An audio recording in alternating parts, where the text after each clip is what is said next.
Hey friends, it's your boy Darryl, and today I'm gonna give you guys 5 tips on how you can stay productive during this quarantine. So being quarantined is hard enough, but being productive in quarantine is even harder. Getting productive at home at times can be really tough because there's just so many distractions around you, like your computer, your phone, or the internet. But don't worry, because Big Brother Darryl is here for y'all.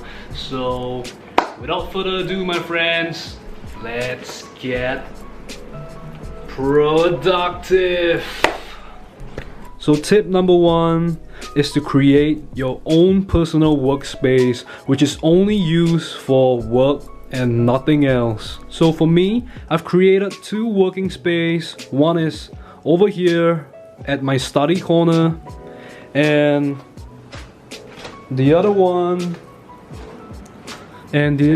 is over here at my living room. So it is really important to find your own personal working space so that subconsciously you create a boundary to separate the place that you work and the place where you chill. And it also allows your body and your mind to get used to the working environment, which will then lead to an increase in productivity. So tip number 2 is to create a plan. So this is really so important, especially when you want to be productive and you really want to get something done. So before starting whatever that you are doing, you really want to create a to-do list on the things that you want to do with a specific deadline to it, so that it kind of increases your objective awareness, and it also gives you a higher sense of urgency and when you should be completing your desired task. So what I like to do is just to head over to my phone's notepad, open it up, and just create a to-do list for today and the 2 following days after. So the first thing that I'll do is to create a to-do list on the stuff that I want to get done, and then I'll move on to Tuesday and repeat the same thing over and over again. And then Wednesday, also repeating the same thing. So basically we are done. 3 days worth of plan and to-do list. So after meeting my goals and fulfilling my objective, I'll just cross out the things that I've done to double check the tasks that I've completed, and anything that's left unticked, I'll just bring them over to Tuesday. So the best thing that you can do is to fully complete your daily tasks so that it doesn't snowball and become a burden for the following day. So once we have completed the to-do list for Wednesday, then on Wednesday itself, we'll continue planning 3 days in advance: Thursday, Friday, and Saturday. And just continue repeating the process until the week is done. So you can immediately create a week's worth of to-do list, but honestly for me, I prefer to do it on a 3-day basis because a week is actually pretty long, and it is honestly harder for you to predict like the things that you want to get done. So yeah, so as long as you have a plan on the things that you're doing with a proper to-do list, then don't worry because you got this.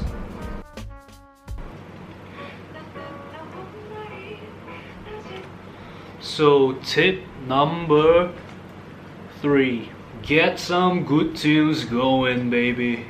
So music is really great to increase your productivity because it keeps you pumping throughout the process. For me, I would listen to something really chill, like some lo-fi hip-hop or some lo-fi jazz chill kind of music. But these days I've taken a really huge liking to the Korean cafe music. So normally I'll just head to YouTube and just type Korean coffee music or Korean cafe music, then I'll just let it play. So the whole duration of the playlist is about an hour.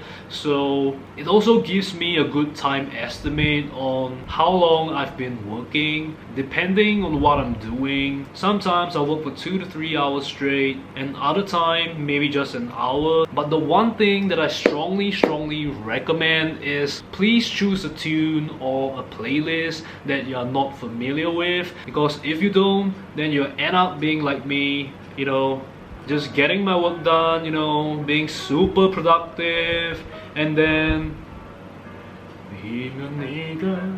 찾아올까 쌀에는 있는 시골을 나라라라라리 시니노르르라 나에게도 꼭 찾아올 거야 지금 너를 알아볼까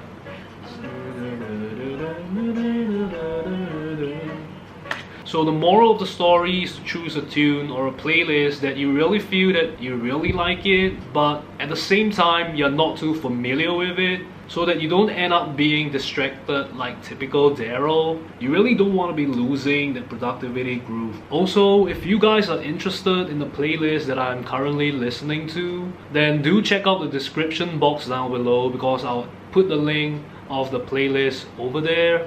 So enjoy, my friends. Moving on to tip number 4. So tip number 4 is really simple, but at the same time it can be really hard for certain people, especially people like Darryl. So tip number 4 is really simple, and that is putting your phone or anything that's distracting or obstructing your path to productivity, literally put it aside. Just like that. I'm sorry. So like I've said, depending on certain individual, it can be really simple or really hard to put aside your distractions. If you really want to get that productivity juice flowing, then you gotta trust me on this one, because you can always check your phone on tip number 5. So tip number 5 is knowing when you should take a break. So it basically comes down to 2 different individuals. So person A is like your boy Darryl, has a little bit of ADHD and he just can't concentrate for more than like maybe an hour or something, unless the task that he's doing is something that is really important. So if I'm gonna do something that is really boring and monotonous, then literally an hour. That is the maximum that your boy can handle. So if you're like person A, then please take a short 5 to 10 minutes break, you know, just stand up, just do some stretching, you know, get your body moving, hit your head a little just to get that blood flowing, do a little bit more stretches, you know, and you can reward yourself by taking a short break and just browsing the internet a little bit. But it is really important to keep track of the time, because you really don't want to be absorbed into social media. And if you're like person B, someone who can just literally sit there for like 4 to 5 hours without stopping, so you're gonna be working for 4 to 5 hours straight, then it is really even more important for you to get a proper break. So if you're working for 4 to 5 hours, then the recommended break duration would be somewhere around like 20 to 30 minutes. So my friends, that is 5 really simple yet productive tips that I can give you guys to be a little more productive at home during this quarantine period. So before I end this video, I just want to say that self-awareness is really important. For example, for me, I know that I can't take breaks for more than like 15 minutes because it is a little too long for me, and I'll end up being really restless and I will literally lose the whole flow of what I'm doing. The most important thing of being productive is to be self-aware enough to know what you should do and what you shouldn't.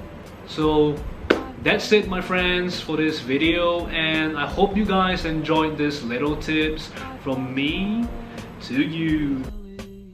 Thank you for watching, and I hope you are able to get some work done after watching this video. And as always, stay safe, my friends.